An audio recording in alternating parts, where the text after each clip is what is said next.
The overall goal of this procedure is to examine the conformational dynamics of membrane proteins utilizing site-directed fluorescence labeling on the surface of single cells.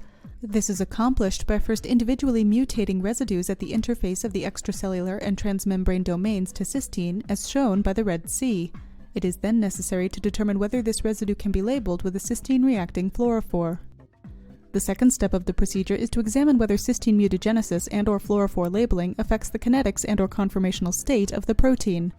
This is performed using the setup shown. The third step of the procedure is to compare and contrast changes in fluorescence intensity to the kinetic parameters of the target protein. A typical fluorescence trace is shown here. The final step of the procedure is to label mutated cysteine pairs with either donor fluorophores or donor acceptor fluorophores to measure photodestruction rates in tandem with voltage clamp measurements to determine distance constraints.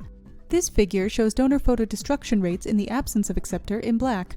Donor photodestruction in the presence of acceptor is in red.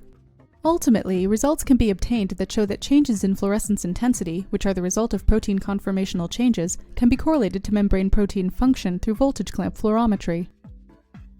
This method can help answer key questions in the field of membrane ion transport, such as how the changes in conformational state of the protein facilitate small molecule and ion transport across the plasma membrane.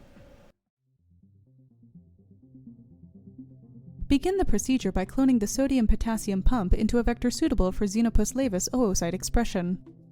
The next step is to make cysteine mutations at residues located at the interface between the transmembrane and extracellular domains as outlined in the accompanying article. When finished, verify insertion of the mutation by DNA sequencing. After transcribing the plasmid DNA to mRNA as outlined in the accompanying article,